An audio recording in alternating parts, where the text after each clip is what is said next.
Yesterday, it was confirmed that 700 Marines were ordered to assist in Los Angeles. Joining us now is ABC News consultant John Cohen and former counterterrorism coordinator at the Department of Homeland Security. John, when can we expect the Marines to arrive in L.A.? Good morning. Well, we saw pictures last night of a convoy of vehicles traveling from San Diego up to Los Angeles. So that's about a 2-hour drive. So it's very likely that Marines will begin arriving today. What we haven't heard is what they're going to be doing and how they're going to be doing it. Having worked in planning and major operations such as this, dealing with mass demonstrations, it's really important that as federal, state, local resources are introduced into the area where the protests are occurring, that they all be on the same page. They all be working under a unified command structure. They all be in communication with each other. Everybody understands what their roles and responsibilities are. And right now, we're not really hearing what the combat teams will be doing in the city of Los Angeles. And I would just say, as a law enforcement person, our military is the greatest in the world, but they're trained to find the enemy, engage the enemy, and kill the enemy. Their day job doesn't really focus on going into U.S. cities and dealing with unrest. So it's going to be really important that as those assets are introduced into the city, that they're falling under the command and control of the local authorities.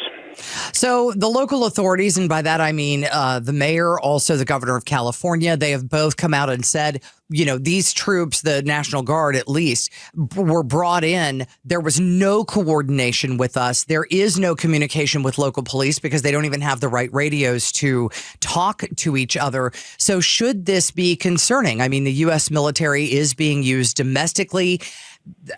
Are we seeing the beginning of something that makes you maybe a little bit nervous?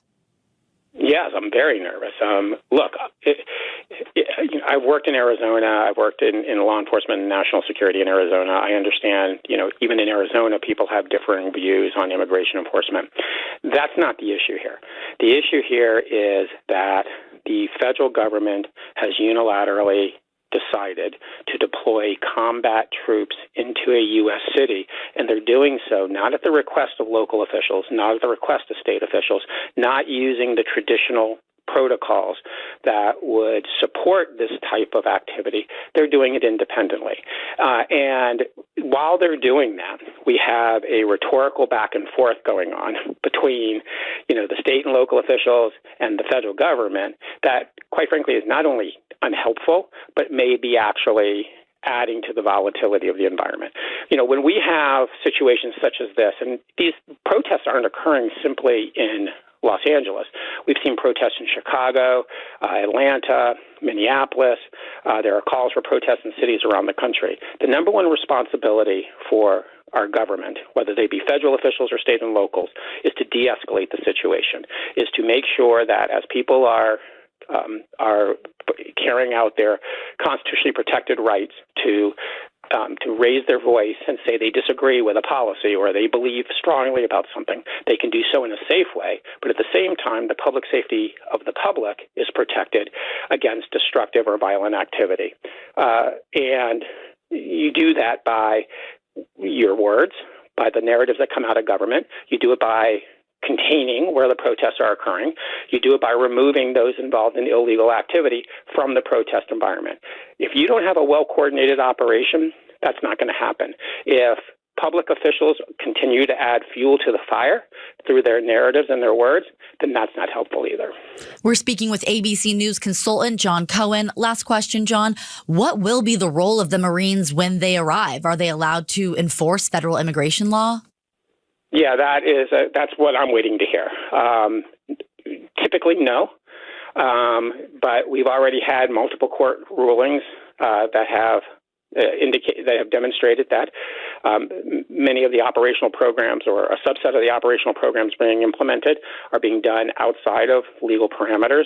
But I want to hear the answer to that question as well, because is the role simply going to be to set up a perimeter around federal buildings and prevent protesters from, putting graffiti or throwing rocks at the building? Is their role going to be to go out into the streets and quell the protests? If that's true, if that is their role, under what authorities will they do that? What are they going to do if they detain people? Are they going to build detention facilities for people they detain? Those are all legitimate questions that should be answered by the federal government before they announce that they're going to be deploying combat troops into a U.S. city.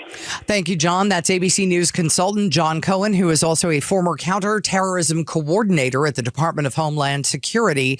And, having lived in Southern California during the Rodney King riots, where we were thinking that possibly those riots could come down to San Diego, you understand the volatility of a situation like that and how easy it is for people to die if you can't tamp down all of the emotions. And that's on the people who are trying to crowd control and on the crowd. And it's very frightening to watch that happen in real time. And to John's point, is the military presence there escalating or de-escalating? Well, do you expect Marines to arrest American citizens? That's not their job. That's not what they signed up for. They did not sign up for domestic use.